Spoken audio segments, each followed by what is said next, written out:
So we have a bit of a breaking news update for you. One that, should be told, has been doing the rounds on a lot of platforms already through the day, but which has now been officially confirmed by the Indian Premier League itself. So a trade has been made, and the trading window, we know, it's normally open for all teams ahead of course, the IPL auction. The IPL auction is, of course, set to take place in December 19th, and the first trade that has been confirmed is a trade between the Rajasthan Royals as well as the Lucknow Super Giants for Devdutt Padikkal and Avesh Khan, respectively. What this means is that Avesh Khan, who has been turning out for the Lucknow Super Giants since their inception in 2022, will be heading to the Rajasthan Royals, whereas Devdutt Padikkal will go the other way. Now, what are the reasons for a trade happening in such a case? So, the advantage of a trade is that you prevent the players from, let's say, going into the auction pool, because again, if these are players that the franchises were happy trading, there's every chance they would have possibly put them out in the auction pool. So it's a way to protect,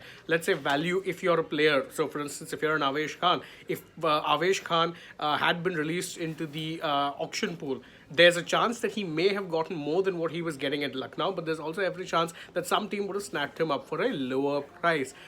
Similar would apply to, of course, a Padikkal, and of course, it is worth remembering that both of them are Indian players, so would be worth just that little bit extra when you consider that you are only allowed four, foreign players, let's say, in your teams. So obviously, in a sense, it's an interesting trade, really, when you're looking at it, because again, if you look at the money that's involved, really, truth be told, this is where it gets a little mind-boggling, because again, Avesh Khan was worth, or is worth, about 10 crores in his IPL. His IPL contract was worth 10 crores, which means that Avesh Khan, a 10 crore player, has gone to the Rajasthan Royals for Devdutt Padikkal. Again, Padikkal is someone who divides opinions, let's say, when it comes to, the let's say the hype that surrounded him after that initial good season which he had in, he had a good season, you can say, in 2019 or so, when he was part of the RCB team.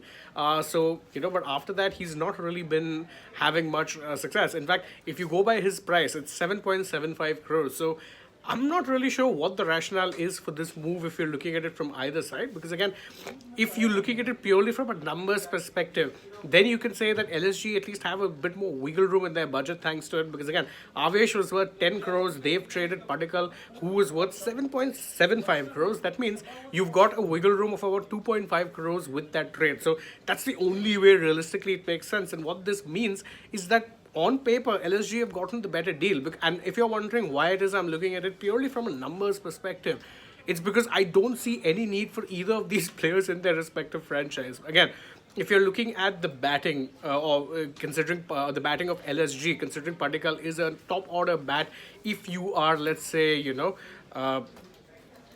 you're looking at, let's say, the role that he's about to play. Now, Padikkal, he has batted at 3 or 4 mostly for Rajasthan, but we know he's best suited to being an opener. Now, at LSG, they already have 3 openers who are in contention. There's a Quinton de Kock, there's a Kyle Mayers, and of course, there's Captain KL Rahul. So where exactly does Devdutt Padikkal play? Are you going to play him in the middle order and have him and risk having him, let's say, slow things down like he was doing for the Rajasthan Royals? Similarly, again, with Rajasthan Royals, the one thing you could say was that they had a really good pace battery. Again, if you look at the kind of pacers they had, there was a Trent Bolt, a Prasidh Krishna, their Indian pacers also included a Kuldeep Sen.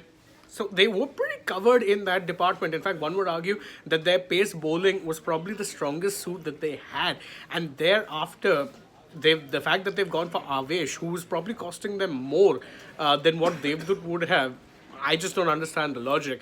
Again, trade moves like this can often be a little weird, especially when you consider that more often than not, a lot of this is just down to wiggle room when it comes to, getting, let's say, expensive players off the book. So, like, for instance, last year, I remember there was a deal which the Kolkata Knight Riders did. They brought Shardul Thakur in and traded Aman Khan. So Aman Khan obviously was not costing much money, and he went over to Delhi Capitals. But Shardul came over to Kolkata, and his auction price was about 10.75 crores. So definitely a lot of money really there that you can say the DC saved. So that was actually sensible if you're looking at it from a DC perspective. Again, if you're looking at it from a, LSG perspective, you can say that they've got the better of the deal. They've bolstered their batting depth.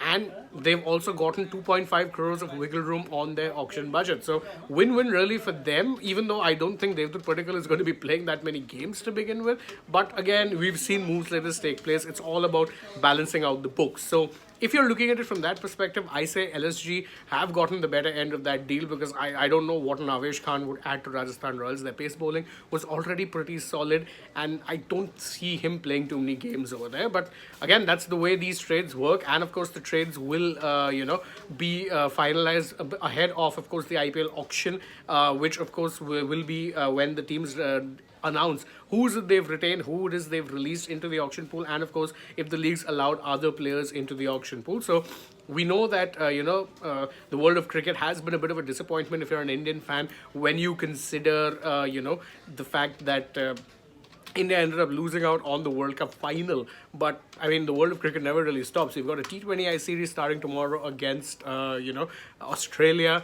and you've got the IPL trades coming up. And I'm seeing a lot of questions from you guys, and I think I'll address this because it's fair. Is that I was seeing a lot of talk about trade for Rohit Sharma and Hardik Pandya, which again, I don't know where the rumor emanates from, but I can categorically deny that what we know, that one isn't happening. Yes, we have previously mentioned, or there have been times that we've spoken about on our live shows that, MI do retain an interest in bringing back Hardik Pandya to be a captain, especially when you consider that they pretty much made him the player he is, and now he's done well at the Gujarat Titans. Will they send Rohit Sharma the other way though? I highly doubt. This seems like a nonsense, bogus rumor that has been made up by a few naughty people out there. So I wouldn't read too much into that rumor yet. But of course, as I said, stranger things have happened. But from my side, I can confirm nothing major there yet.